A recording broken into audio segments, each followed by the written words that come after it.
नमस्कार, बुलेटिन में आपका स्वागत है। आपके साथ मैं दीपेश बरगले। चलिए खबरों की शुरुआत करते हैं। सबसे पहली बात इंदौर से मिल रही खबर की। आज जीतू पटवारी समेत 3 विधायक का गिरफ्तारी देंगे। सुबह 10:30 बजे सराफा थाना पहुंचेंगे। तीनों विधायकों पर केस दर्ज हुआ है। बिना अनुमति के धरना देने के मामले में ये गिरफ्तारी देने पहुंचेंगे। सुदर्शन गुप्ता पर धारा बढ़ाने की मांग पर इन्होंने धरना दिया था और धरना जब बिना अनुमति के दिया जा रहा था तो प्रशासनिक अधिकारी उन्हें समझाने पहुंचे थे, लेकिन उसके बाद भी जब वे धरने से नहीं उठे तो फिर उनके खिलाफ केस दर्ज किया गया और अब वे गिरफ्तारी देने के लिए आज पहुंचने वाले हैं।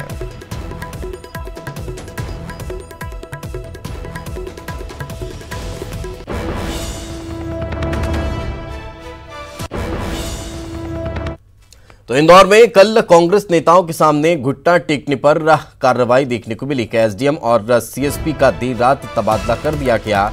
दोनों को मुख्यालय लाइन अटैच किया गया। राजवाड़ा पर कांग्रेस नेताओं ने धरना दिया था।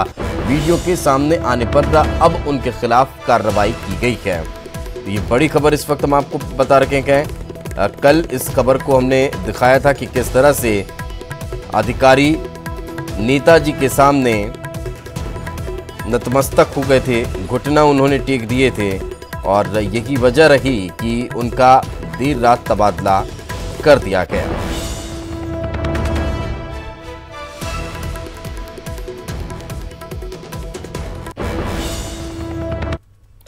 बीजेपी नेता सुदर्शन गुप्ता के भीड़ जुटाने का मामला। कांग्रेस विधायक संजय शुक्ला ने कोरोना जांच की मांग की है।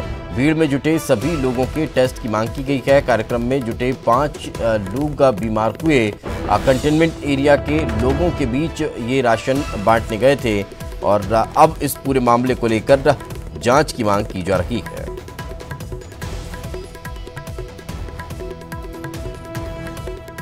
मध्य प्रदेश के मुख्यमंत्री आदरणीय शिवराज जी से निवेदन करना चाहता हूं कि जो कल इंदौर में ऐसी घटना हुई, ऐसी शर्मनाक घटना जो इंडिया के लिए नहीं पूरे वर्ल्ड के लिए शर्मनाक थी, उस घटना में सबको साफ साफ दिख रहा कि हजारों की महिलाएं इकट्ठी हुई और एक के ऊपर एक चढ़कर और ऐसा महामारी फैलने की स्थिति हो चुकी है। तो मेरा निवेदन है कि आदरणीय गुप्ता जी ने खुद ने कबूल किया है कि मैंने 1500 टोकन मैंने बांटे हैं और उनके नाम और मोबाइल नंबर मेरे पास है और मैंने उनको बांटने की व्यवस्था करी थी। तो उनमें से उन सबकी जांच कराई जाए, क्योंकि कल की जो स्थिति हुई है उससे मुझे अभी तक मुझे मालूम पड़ा है कि उनमें से 4 या 5 लोगों की किसी तबियत खराब हो रही है, किसी को बुखार आ रहा है और किसी को मतलब उल्टी दस्त हो रहा है। तो ये उस दिन की तस्वीर जब राशन बांटने के नाम पर भीड़ एकत्रित हो गई थी और इंदौर जो टॉप 10 शहरों में शुमार है और टॉप 10 किसी अच्छी चीज में नहीं, कोरोना संक्रमित मरीजों के आंकड़े में, तो फिर समझा जा सकता है कि इस भीड़ की वजह से क्या भयावहता की स्थिति निर्मित हुई होगी। और ज्यादा जानकारी के साथ हमारे सहयोगी विकास हमारे साथ जुड़े हुए हैं। विकास, घटनाक्रम तेजी से अब आगे बढ़ता चला जा रहा है। आज गिरफ्तारियां देखने को मिलेगी तो फिर जांच की मांग भी उठना शुरू हो चुकी है। क्या ये पॉलिटिकल स्टंट और ज्यादा आगे बढ़ता दिखाई देगा दोनों राजनीतिक दलों की तरफ से? जी बिल्कुल दीपेश, अगर बात की जाए तो ये जो सियासी घमासान 2 दिनों से देखने को मिल रहा है, इसकी आज एक और कड़ी देखने को मिलेगी। आज जो कांग्रेसी नेता कल प्रदर्शन पर राजवाड़े पर बैठे थे, जो धरना दे रहे थे, वो उनके खिलाफ कल रात सराफा थाने में मुकदमा दर्ज हुआ है। हालांकि इसके जब प्रदर्शन के दौरान जब अधिकारी जनप्रतिनिधियों को मनाने के लिए पहुंचे थे, उनसे चर्चा करने के लिए पहुंचे थे, उस दौरान की एक तस्वीर वायरल हुई थी, उस पर एक बड़ा एक्शन देखने को मिला है। देर रात उन दोनों ही अधिकारियों का तबादला कर दिया गया। चलिए, बहुत बहुत शुक्रिया इस तमाम जानकारी के लिए। आगे बढ़ते हैं। मंदसौर के बीजेपी सांसद सुधीर गुप्ता की गांधी सागर में सैर सपाटा करते हुए तस्वीर वायरल हो रही है। तस्वीरों में सुधीर गुप्ता ना तो सोशल डिस्टेंसिंग का पालन कर रहे हैं, ना ही चेहरे पर मास्क लगाया हुआ है और तो और गांधी सागर डैम में बिना मास्क लगाए, बिना लाइफ जैकेट पहने विधायक देवीलाल धाकड़ बोट चलाते हुए नजर आ रहे हैं। इस बोट में कलेक्टर भी सवार हैं। खास बात यह है कि किसी ने लाइफ जैकेट नहीं पहनी हुई है। विधायक और सांसद बाढ़ आपदा से निपटने के लिए तैयारियों पर बैठक के लिए पहुंचे थे।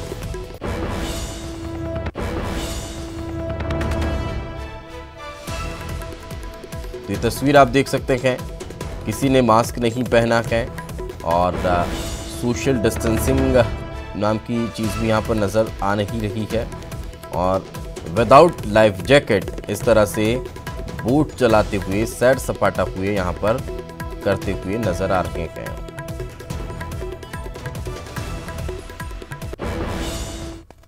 सीएम शिवराज के वायरल ऑडियो पर केंद्रीय मंत्री फग्गन सिंह कुलस्ते का बयान सामने आया है। उनका कहना था कि अल्पमत की सरकार होने पर केंद्रीय नेतृत्व कोशिश करने की बात करता है।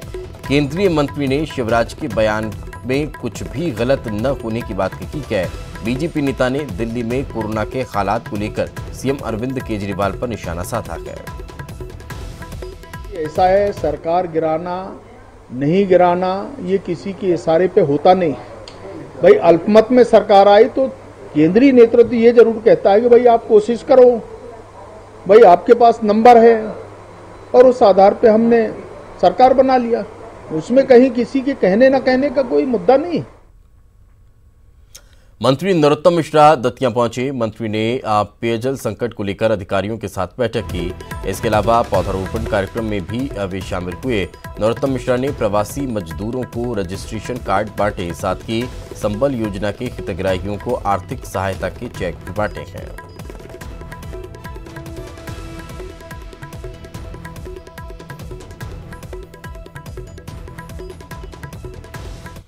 खंडवा में मांधाता विधानसभा के कांग्रेस विधायक के बेटे दीपक पटेल के बयान की चर्चा हो रही है। ओंकारेश्वर में मंदिर को खोले जाने को लेकर बैठक हुई थी। इस बैठक में सोशल डिस्टेंसिंग की धज्जियां उड़ती दिखाई दी। वहीं दीपक पटेल ने कोरोना को लेकर मंदिर 16 जुलाई तक बंद रखने की वकालत की।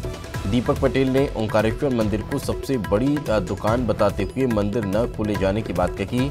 दीपक पटेल के इस बयान की आलोचना हो रही है। हिंदू आर्मी संगठन ने इसे तीर्थ स्थान का अपमान बताया है।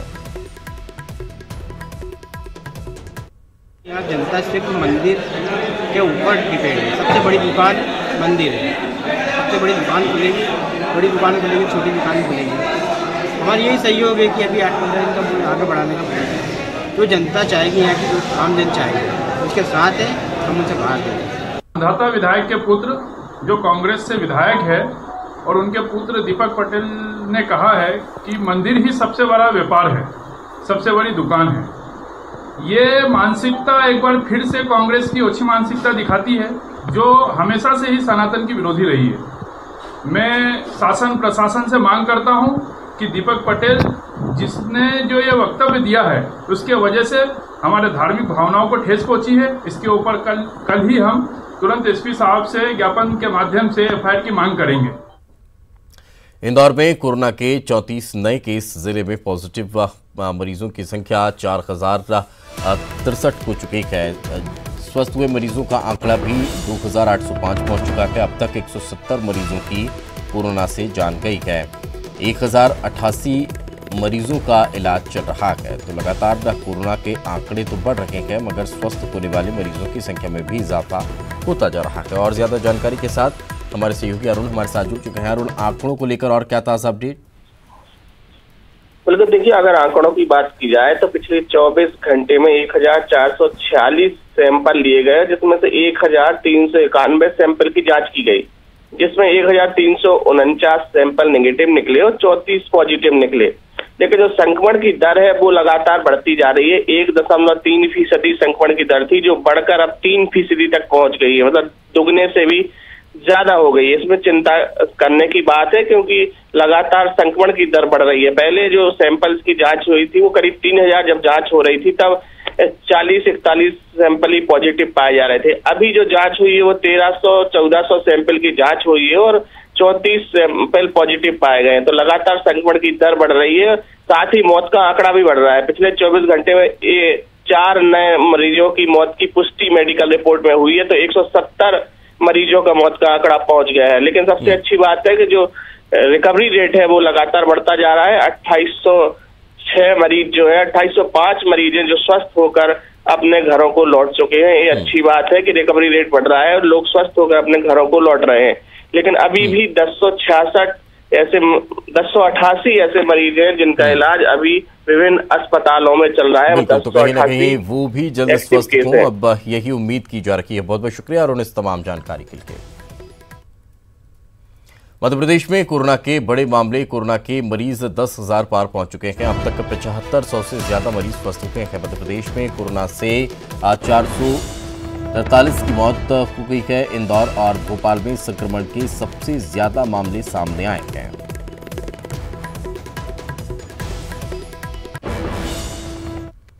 और खबर भोपाल से 15 जून से धार्मिक स्थल खुलेंगे। धर्म गुरुओं के साथ प्रशासन की बैठक में फैसला हुआ है।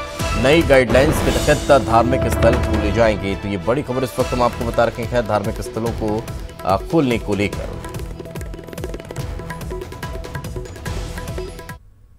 में हाजिरी से पहले महकमा सेहत की तरफ से जो हिदायत दी गई हैं उनका मुकम्मल तौर पर मुताला कीजिए और उनका पूरा ख्याल करिए।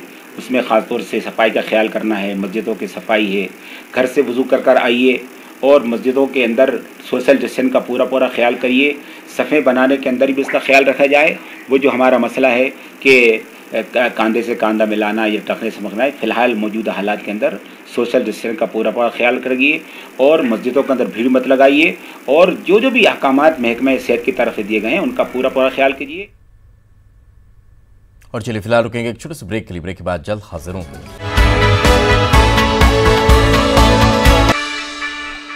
सीएम भूपेश बघेल ने प्रदेश के लोगों को बड़ी सौगात दी है। शहरी क्षेत्र में शासकीय भूमि पर काबिज लोगों के साथ ही दूसरे लोगों के लिए आवासीय या व्यावसायिक इस्तेमाल के लिए शासकीय भूमि के आवंटन की प्रक्रिया आसान बना दी गई है।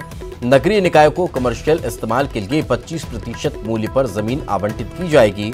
इसके साथ ही 15 साल की जमीन के रेट के एक साथ भुगतान पर जमीन के मालिक या पट्टेदार को अगले 15 सालों के लिए रेंट से छूट दे दी जाएगी। कलेक्टरों को जमीन के आवंटन का अधिकार दे दिया गया है। तो एक बड़ी सोच के साथ शुरुआत की गई है और काफी महत्वपूर्ण है। शहरी क्षेत्रों में घर रोजगार के लिए अब जमीन मिलना आसान हो जाएगा। 25% रेट पर रोजगार की जमीन दे दी जाएगी। कलेक्टर अब इसके लिए आवंटन कर सकेंगे। आवंटन प्रक्रिया सरल बनाने के भी निर्देश दिए हैं। सीएम ने अधिकारियों को ये कहा है कि जितना सरलीकरण हो सकता है उतना किया जाए।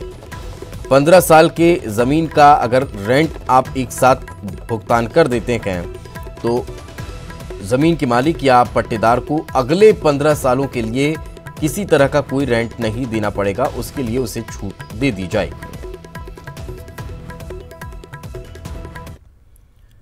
प्रदेश में कल बीजेपी ने वर्चुअल रैलियों की शुरुआत की। कल बीजेपी युवा मोर्चा के नेताओं ने डिजिटल रैली की। आज रायपुर से पार्टी के कई बड़े नेता वर्चुअल रैली करने वाले हैं। रमन सिंह विष्णुदेव साय राजनांदगांव और सरोज पांडे जांजगीर के कार्यकर्ताओं को संबोधित करेंगे। पार्टी की यह वर्चुअल रैली 22 जून तक चलने वाली है, जिसमें केंद्र की मोदी सरकार पार्ट 2 के 1 साल पूरे होने पर सरकार की उपलब्धियां गिनाई जा रही हैं। साथ ही कोरोना काल में केंद्र सरकार के उठाए गए कदमों की जानकारी दी जा रही है। जनता पार्टी हमारे राष्ट्रीय अध्यक्ष जेपी नड्डा जी के नेतृत्व में पूरे देश के अंदर सभी राज्यों के अंदर में वर्चुअल रैली का आयोजन करने का जो निर्देश प्राप्त हुआ है, उसी तारतम्य में आज जो है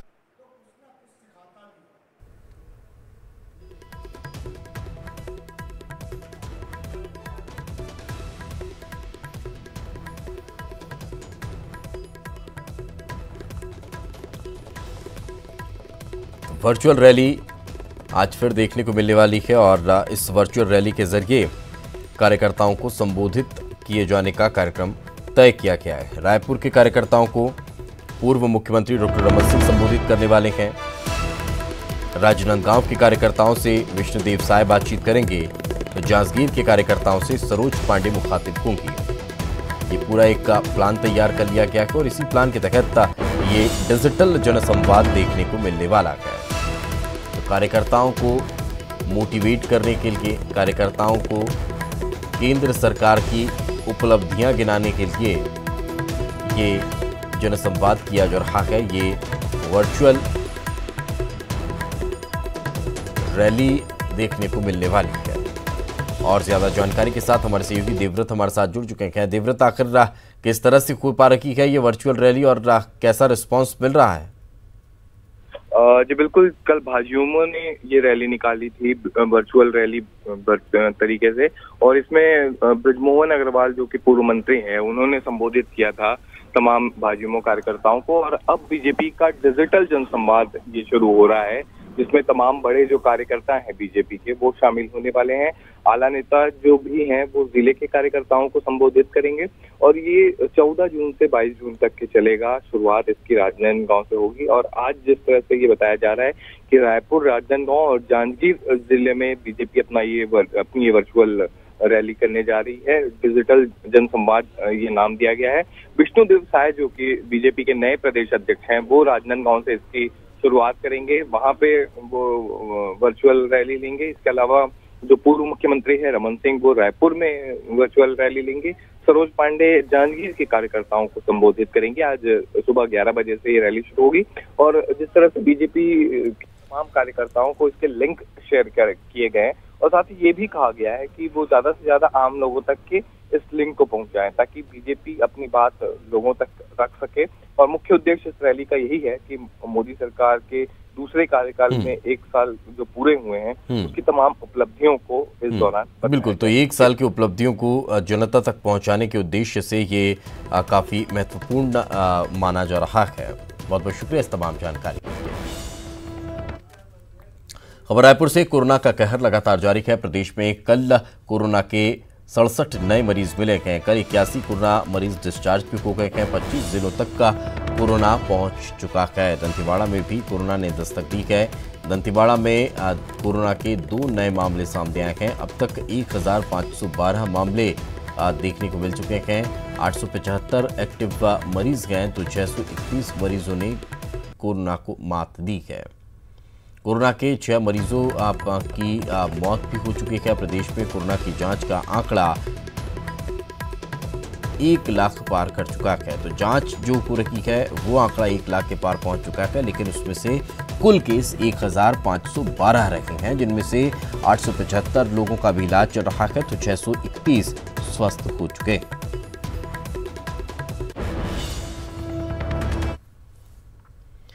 बेमेतरा में कल कोरोना के 10 नए मामले बढ़े हैं। ढोलिया के क्वारंटीन सेंटर में कोरोना पॉजिटिव मजदूर के संपर्क में आए लोग पॉजिटिव मिले हैं। 11 लोगों में से 9 की रिपोर्ट पॉजिटिव आई है। कोरोना का एक मरीज बेरला ब्लॉक का बताया जा रहा है। जिले में 4 स्वास्थ्यकर्मी भी कोरोना की चपेट में आ चुके हैं।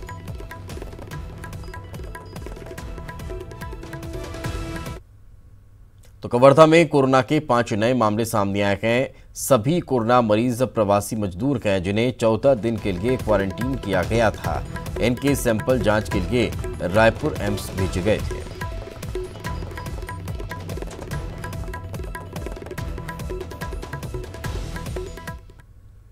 बिलासपुर में कोरोना टेस्टिंग लैब की शुरुआत होने वाली है। एसएम्स में तैयार कोरोना टेस्टिंग लैब की इस महीने के अंत तक शुरुआत होने की उम्मीद है। क्षेत्र के विधायक शैलेश पांडे ने कोरोना टेस्टिंग लैब का जायजा लिया। हाईकोर्ट के निर्देश और